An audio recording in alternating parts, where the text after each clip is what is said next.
그리고 우리의 아이들 찬양 또 하나님께서 기뻐 받아주실 줄 믿습니다.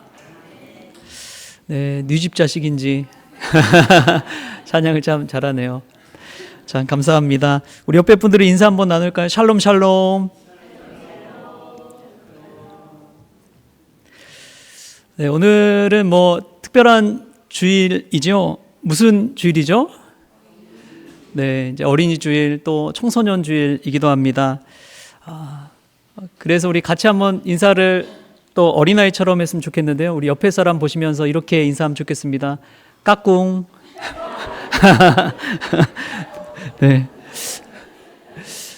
네, 천진난만하신 분들도 또 귀여우신 분들도 있는데 까꿍하는데 무서운 분들도 계신 것 같아요. 여러분, 우리가 어린아이의 마음으로 주님 안에서 신앙생활 했으면 좋겠습니다. 성경 속에서 예수님이 가장 또 기쁘게 안아주시고 또 축복했던 이들이 이 어린아이들입니다. 그래서 오늘 말씀은 어린이들의 찬미라는 제목으로 하나님 말씀 함께 나누겠습니다. 오늘 우리가 나눈 이 마태복음 21장은 사실은 예수님께서 종료주일에 예루살렘을 입성하신 후에 이 성전을 정화하는 사건 이야기입니다. 예수님께서 예루살렘 성전에 들어가셨을 때 성전을 보니까 엉망진창이었어요. 하나님께 기도하고 예배를 거룩하게 드려야 하는 곳이 성전인데 그 성전 안에 사람들이 돈을 바꾸고 비둘기를 팔고 양과 소를 팔고 장사를 하고 있었기 때문에 그렇습니다. 여러분, 교회는 하나님의 집인데 이 하나님의 집인 교회에도 주님이 기뻐하시는 교회가 있고 때로는 늘 싸움과 갈등과 다툼이 가득한 교회도 있다는 것을 경험하게 됩니다. 근데 참 정말 무서운 것은 무엇이냐? 아이들이 그런 어른들의 모습을 다 보고 있다는 거예요. 여러분, 이것이 얼마나 무서운 일인지 모릅니다. 그래서 그 아이들이 그 교회 안에서 보아왔던 것들이 어느 순간 그 아이들의 신앙이 되어버립니다. 그래서 그 아이들 한편에는 주님이 기뻐하시는 교회라면 나도 자라서 저렇게 멋지게 하나님 앞에 신앙생활하며 기쁨으로 살아야지 하는 마음이 있고 또 늘 다툼과 갈등 속에서 있는 그런 교회를 보며 자란 아이들은 내가 크면 얼른 교회를 떠나야지. 그런 마음이 한편에 자리하게 되는 것이지요. 예수님이 그런 성전을 보시고 화가 나셔서 이 상과 의자를 둘러 엎어버리셨습니다. 부모님들도 가끔 보면 집에서 집안을 둘러 엎으시는 분들도 가끔 있죠. 화가 나서 뭐 집어 던지고 하시는 분들도 있잖아요. 근데 예수님도 마찬가지였던 것 같습니다. 얼마나 이 마음에 화가 났든지 그렇게 선하시고 인자하시고 착하시고 그런 예수님께서 이 비둘기 파는 자들의 상을, 돈 바꾸는 자들의 상을 엎어버리시고 의자를 그냥 뒤집어 버리셨어요. 그러면서 예수님께서 하신 말씀이 이런 말씀입니다. 내 집은 기도하는 집이라 일컬음을 받으리라 하였거늘 너희는 강도의 소굴을 만드는도다. 여기서 예수님이 왜 그렇게 화를 내셨는지 우리가 이유를 알 수가 있습니다. 성전은 하나님께 기도하는 곳입니다. 만민이 기도하는 집입니다. 성전은 깨끗해야 합니다. 그런데 그곳을 강도의 구렬로, 강도의 소굴로 만들어 버렸다는 것이죠. 여러분, 우리 성전이 하나님 안에서 거룩하고 깨끗게 되기를 소망합니다. 우리 어린이들의 마음도 하나님이 거하시는 작은 성전과 같습니다. 사실 어른들보다 아이들이 얼마나 영적으로 민감한지 몰라요. 얼마나 영적으로 민감하고 눈치가 빠른지 모릅니다. 분위기를 보면 싹 알아요. 어른들 보면은 이제 숫자에 민감하고 세속에 때가 가득하지요. 그래서 영적으로 무디지만 우리 아이들은 백지처럼 깨끗합니다. 얼마 전에 사람들이 많이 붐비는 곳을 다녀온 적이 있습니다. 근데 그곳에서 이제 문을 열고 밖에 나가려고 현관에 들어서는데 맞은편 쪽에 어머니와 이 두 아이가 손을 잡고 들어오더라고요. 그래서 제가 이제 문을 열어줬어요. 그러면서 이 한쪽 손을 잡고 있던 아들과 눈이 마주쳤습니다. 한 5살쯤 되는 아이 같았어요. 근데 그 아이가 눈이 딱 마주치자 저한테 안녕하세요 그러더라고요. 저는 인사할 생각도 안 하고 있었는데 아이가 안녕하세요 그러니까 저도 모르게 안녕 하고 인사하고 나왔습니다. 여러분, 아이는 그렇더라고요. 세상 사람들은 낯선 사람 경계하고 스트레인저 경계하는 그러한 마음이 있지만 아이들은 오픈마인드 돼 있잖아요. 그래서 어른들을 보더라도 눈 마주치면 안녕하세요 인사하고 미소 짓고, 아이들과 그렇게 눈만 마주쳐도 마음이 오픈이 되더라고요. 여러분, 예수님이 아이들을 볼 때 그러한 마음으로 바라보신 줄 믿습니다. 그런데 어느 순간 세상의 경험과 때가 쌓이니까 우리가 어떻게 돼요? 누군가에게 인사하고 반갑게 맞이하기보다도 어떤 경계하는 시선으로, 낯선 시선으로 바라볼 때가 많이 있지 않습니까? 여러분, 이런 말이 있습니다. 아이들에게 반갑게 인사해 주라. 그 아이가 나중에 당신의 자녀들에게도 반갑게 인사해 줄 것이다. 아이들은 순수한 마음, 진실한 마음으로 이 세상을 살아갑니다. 부모가 어떻게 강요하고 또 가르치고 행동하느냐에 따라서 아이들의 삶이 엄청 달라지는 것이죠. 여러분, 하나님은 성전에 나와서 깨끗한 거룩하게 구별된 기도하는 집이 되기를 원하셨습니다. 하나님이 쓰시는 사람도 저는 마찬가지라고 믿습니다. 건물만, 성전만 깨끗하게 돼서 쓰이는 것이 아니라 하나님이 보시는 사람도 마찬가지입니다. 사람도 깨끗한 사람을 하나님께서 들어 사용하십니다. 디모데후서 2장 20절 21절에 이런 말씀이 나옵니다. 큰 집에는 금그릇과 은그릇뿐 아니라 나무 그릇과 질그릇도 있어 귀하게 쓰는 것도 있고 천하게 쓰는 것도 있나니, 그러므로 누구든지 이런 것에서 자기를 깨끗하게 하면 귀히 쓰는 그릇이 되어 거룩하고 주인의 쓰심에 합당하며 모든 선한 일에 준비함이 되리라. 하나님께 쓰임받는 그릇이 어떤 그릇입니까? 금그릇, 은그릇, 나무그릇, 질그릇 할 것 없이 가장 쓰임받는 그릇은 깨끗한 그릇인 줄 믿습니다. 따뜻한 밥 한 끼를 대접할 때 설거지통에 있는 그릇은 쓰지 않습니다. 금그릇이든 은그릇이든 설거지통에 있는 그릇은 쓰지 않아요. 깨끗하게 씻겨진 그릇, 그 그릇에 밥을 담아서 먹고 국을 담을 수가 있는 것이지요. 여러분, 저와 여러분이 아이들처럼 깨끗한 그 마음의 소유자가 될 수 있기를 바랍니다. 기도함을 통해서 하나님 앞에 나아가는 이들, 세상의 것들에 눈 돌리지 아니하고 오직 십자가 바라보면서 나아가는 이들, 그런 이들을 하나님께서는 붙들어 사용하여 주시는 줄 믿습니다. 하나님이 기뻐하시는 교회도 마찬가지입니다. 돈과 물질의 노예가 아니라 예수님이 기뻐하시고 흐뭇해하시는 교회는 기도하는 교회인 줄 믿습니다.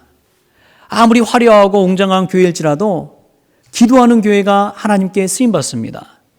기도하는 교회가 하나님의 거룩한 집이 되는 것이죠. 여러분, 기도에 열심을 낼 수 있길 바랍니다. 교회 오면은 뭐부터 해야 돼요? 기도부터 하십시오. 그것이 기도하는 집이기 때문에 그렇습니다. 여러분, 일상 가운데 믿음으로 성공하는 비결은 기도하는 것밖에 없습니다.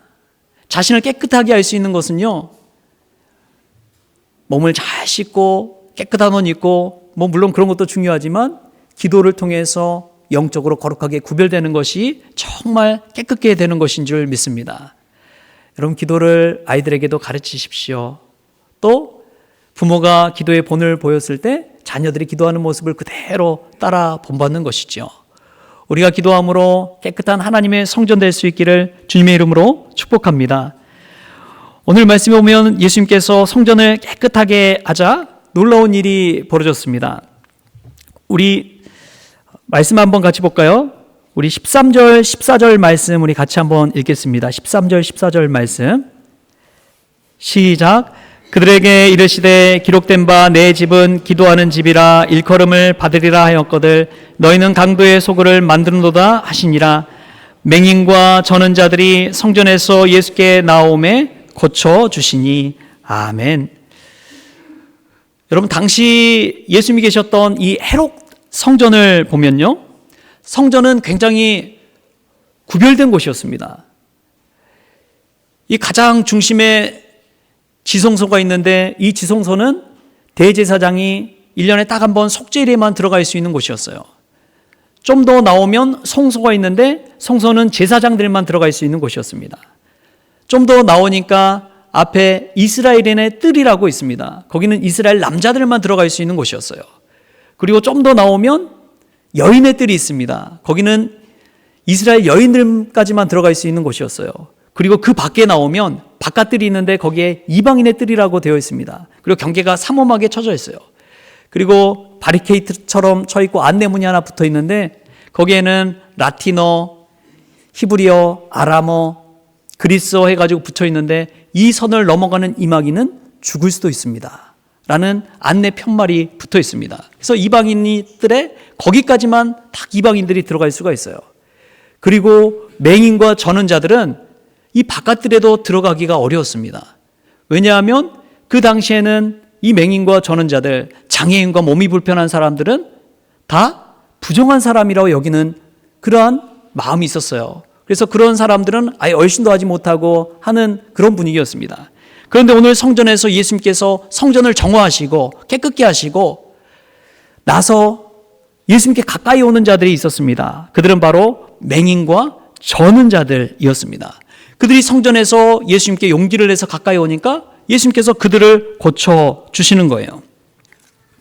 여러분, 이것이 얼마나 그 당시에 놀라운 일인지 모릅니다. 당시 대제사장들과 서기관들은 이런 아픈 사람들을 무시했습니다. 맹인과 저는 자들, 장애인들을 가까이 하지 않았습니다. 부정한 사람이라고 오히려 홀대했습니다. 그런데 예수님은 그런 사람들에게 고쳐주시고 치료해 주시고 온전케 하여 주셨습니다. 그것이 예수님의 사랑이요 은혜입니다. 예수님은 하나님의 아들로서 저 지성소에 성소에 이스라엘인의 뜰에 가서 거하셔야 될 것 같은데 그렇지 않으셨어요. 오히려 저 바깥뜰에 가셔서 그곳에서 머물면서 맹인과 저는 자들을 고쳐주셨습니다. 예수님은 세상에서 힘세고 탁월하고 똑똑하고 잘 나가는 사람들 곁에 계신 것이 아니라 오히려 몸이 아프거나 마음이 아프거나 아직 작고 어린 친구들을 더 소중히 여겨주시는 마음을 갖고 계셨습니다. 이것이 바로 예수님의 사랑이고 예수님의 마음인 것이죠. 예수님은 늘 중심부보다 오히려 가장자리 주변에 머문 이들을 눈여겨보시고 그들에게 찾아가시고 그들을 고쳐주십니다. 예수님은 그런 것 같아요. 나는 아무것도 필요 없어. 나는 다 가진 사람이야. 그런 사람에게 예수님 가까이 하지 않습니다. 오히려 예수님 앞에 나와서 나는 부족한 사람이야. 나는 실수투성이야. 나는 죄인이야. 나는 연약해. 나는 아무것도 할 수 없어. 그런 사람들에게 예수님께서 가셔서 복음으로 치유하여 주시고 말씀으로 고쳐주시고 은혜 주셔서 오히려 쓸모있는 자로 세워주신다는 사실, 그것이 예수님의 은혜인 것이죠. 한 소년에게 아주 아끼는 기차 장난감이 하나 있었습니다. 그런데 그만 그 기차가 바퀴가 빠지고 색칠이 벗겨져서 이제 낡아서 버려야 되는 지경에 이르렀습니다. 그러자 친구들이 야, 이건 기차도 아니고 쓰레기야. 그냥 갖다 버려. 그런 거예요. 그러자 그 소년이 마음에 상처를 입었습니다. 그런데 이 낡은 기차를 들고 이 목수 할아버지가 조심스럽게 가져다가 정성껏 고치고 다시금 색칠도 하고 새 것처럼 다시 소년에게 갖다 주었습니다. 그러자 오히려 친구들이 와, 멋진 기차다 하면서 친구에게 그 소년에게 다시 몰려오기 시작했습니다. 여러분, 그 낡은 부서진 기차, 벗겨진 기차, 남들은 쓰레기라고 취급하는 그 기차, 그러나 할아버지 목수의 손에 들어가니까 마치 새 것처럼 변화된 것이죠. 오늘 우리가 예수님의 손에 붙들림 받을 때 그처럼 새 것처럼 되는 은혜가 있기를 주님의 이름으로 축복합니다. 가장 쓸모없는 것을 우리 주님은 가져다가 정말 쓸모있는 귀한 사람으로 세워 가시는 것이죠. 오늘 차가운 세상을 살면서 상처받고 난 안 돼, 난 못해 좌절하신 분이 계십니까? 오늘 주님께서 오셔서 너는 할 수 있어, 너는 특별한 존재야. 너는 하나님의 거룩한 아들이요 딸이야 하는 주님의 음성을 들을 수 있게 바랍니다. 그래서 다시 회복되시고 또 하나님의 사람으로 귀히 쓰임받을 수 있기를 주신 예수님의 이름으로 축원합니다. 제가 성경 보면서 가장 좋아하는 인물 중에 한 사람이 사도 바울입니다. 그래서 사도 바울에 관한 책들을 많이 봤어요. 근데 사도 바울 스스로 하는 고백만큼 은혜스러운 것이 없더라고요.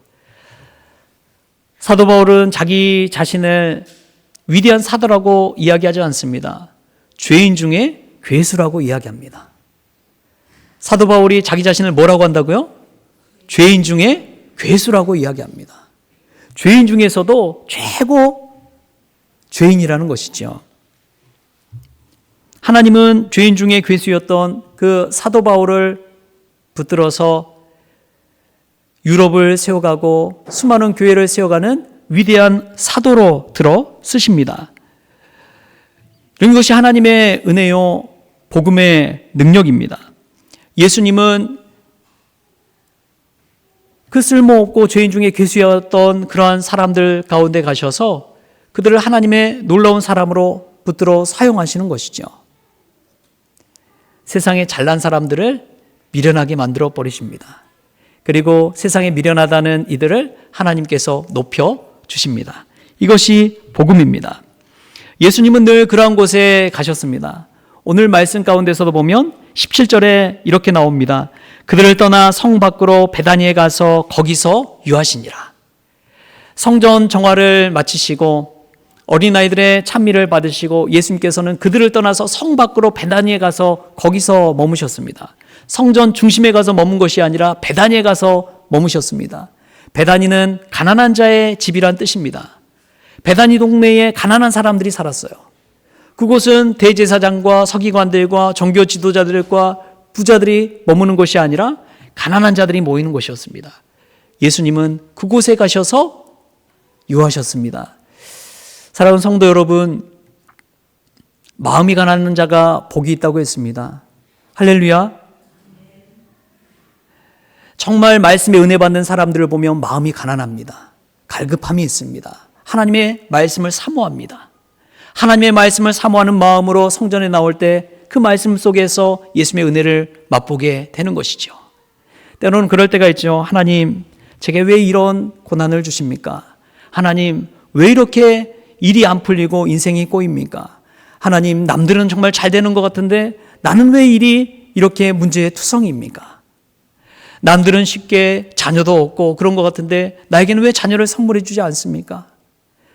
남들은 진급을 그냥 때마다 툭툭 이렇게 잘 되는 것 같은데 나는 왜 이렇게 진급하기가 어렵습니까? 여러분, 그럴 때가 있지요. 그러나 예수님은 그런 분에게 오셔서 하나님의 말씀으로 채워주시고 더 큰 은혜를 주시는 줄 믿습니다. 왜냐하면 그가 하나님 앞에서 나와서 부르짖고 기도했기 때문에 그렇습니다. 여러분, 하나님이 사랑하시는 분은 세상에서 성공한 사람을 사랑한 것이 아닙니다. 하나님 앞에 더 가까이 나아오는 자를 하나님께서 사랑하시는 줄 믿습니다. 그리고 그런 사람들에게 예수님은 찾아가셔서 은혜 주시고 말씀 주시고 고쳐 주십니다. 여러분의 그러한 사모함이 있기를 축복합니다. 그러한 사모함이 있는 자에게 하나님께서 말씀의 은혜를 주십니다. 오늘 이 어린이들의 찬미라는 이 말씀 속에서 정말 주님, 나의 영혼의 이 갈급함을 채워주십시오. 그런 마음가짐으로 나아올 때 주님께서 맹인과 저는 자들을 고쳐주신 것처럼 우리의 심령과 우리의 인생도 고쳐주시고 문제도 해결하여 주실 줄 믿습니다. 그런 은혜가 저와 여러분의 있기를 축복합니다. 또 보면은 예수님은 성전 안에서 어린이들의 찬미를 받으셨습니다. 우리 오늘 말씀 한번 같이 볼까요? 15절 16절 말씀, 15절 16절 말씀 또 같이 한번 읽어보겠습니다. 시작.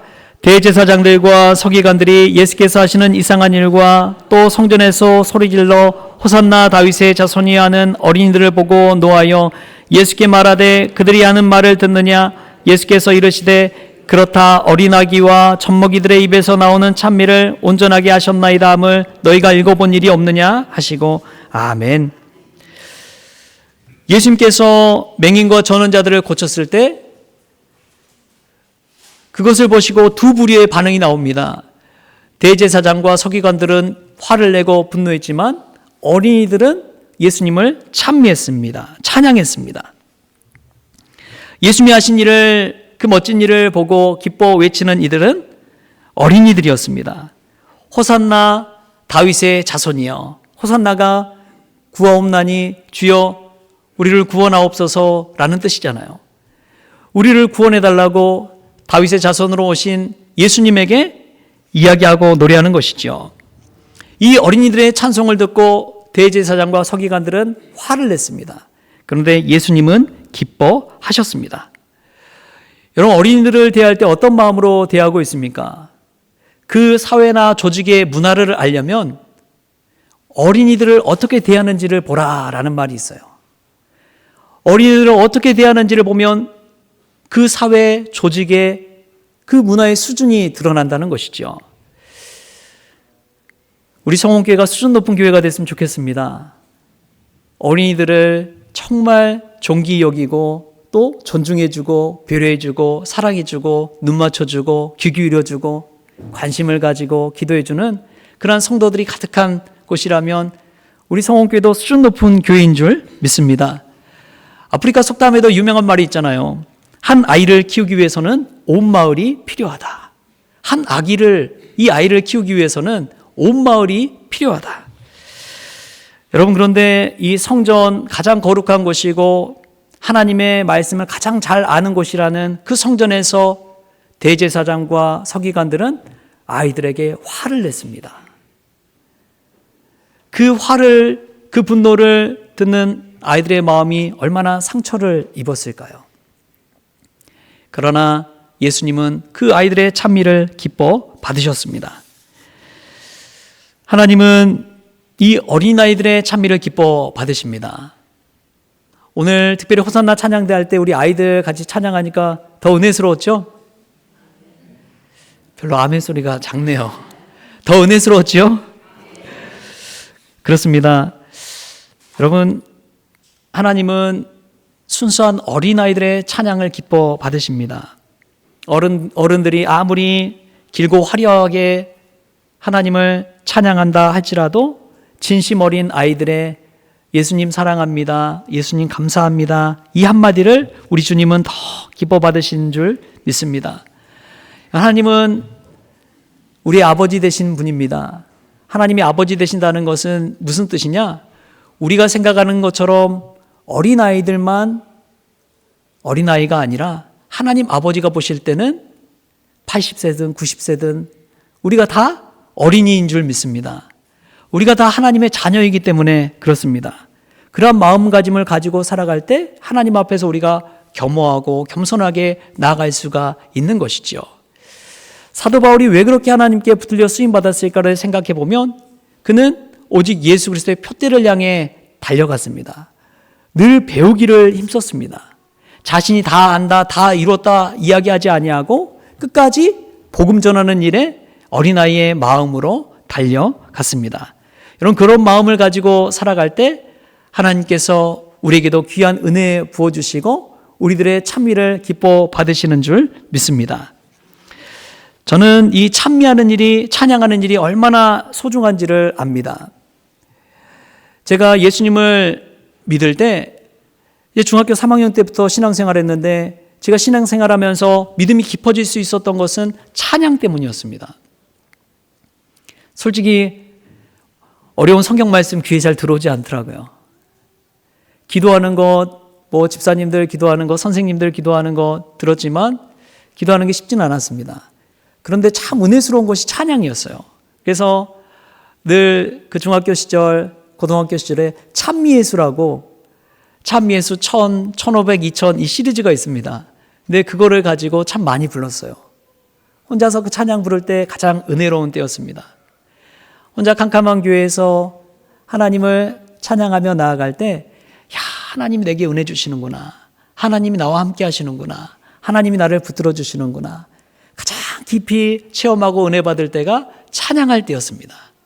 이 찬양을 통해 믿음을 키워가서 나중에 신학교까지 가게 된 것이죠. 여러분, 믿음이 연약한 분이 있습니까? 찬양하십시오. 마음이 힘드신 분이 있으십니까? 찬양하십시오.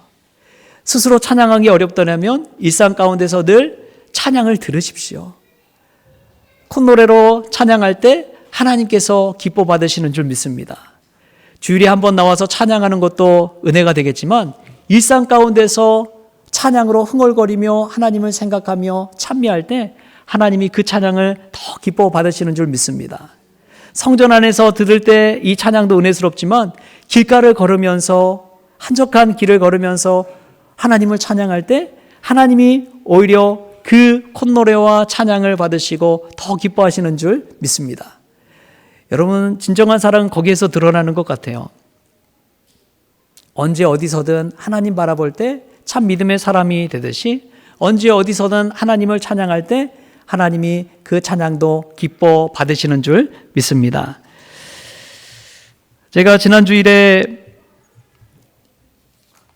책상에 갔더니 책상 이 모니터 밑에 이 기도문을 써서 올려놓고 갔더라고요. 이런 기도문이었습니다. 하나님, 예수님 감사합니다. 하나님, 우리에게 하나님을 만날 수 있는 시간을 줘서 감사하고 사랑합니다. 하나님, 돈 말고 지혜 주세요. 아멘. 글씨가 삐뚤빠뚤하게 해서 이렇게 써서 올려놨더라고요. 여러분, 얼마나 귀한 기도문인지요. 저는 이 기도문을 보면서 속세의 때가 타서 그런지 기도문 마지막을 이렇게 바꾸고 싶더라고요.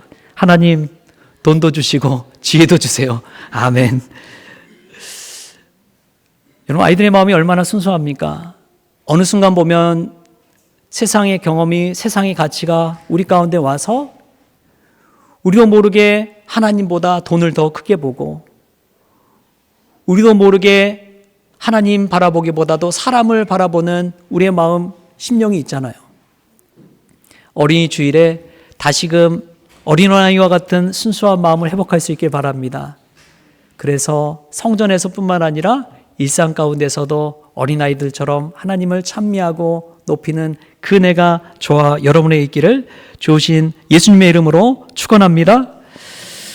오늘 말씀, 첫째로 예수님은 우리의 마음이 깨끗할 때 우리를 붙들어 사용하시고 또 기뻐하십니다. 또 예수님은 우리가 작고 보잘것없고 연약하고 쓸모없다 할지라도 우리를 가장 사랑하셔서 우리를 가장 존귀한 하나님의 자녀로 부르셨습니다. 예수님은 우리가 성전에서 부르는 찬양뿐만 아니라 일상에서 부르는 콧노래도 가장 기쁘게 받으십니다. 이 말씀 가슴에 새기고 한 주간 어린아이와 같은 마음으로 하나님을 찬양하고 예배하는 그러한 성원 가족들 될 수 있기를 주신 예수님의 이름으로 축원합니다.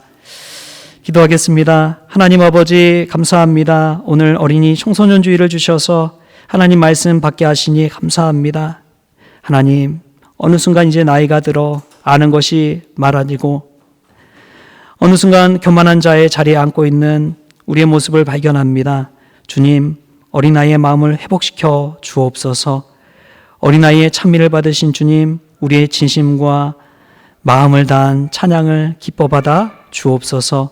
그리하여 주님의 기쁨, 주님의 자랑이 되는 우리 모든 성도들이 되어지게 하여 주옵소서.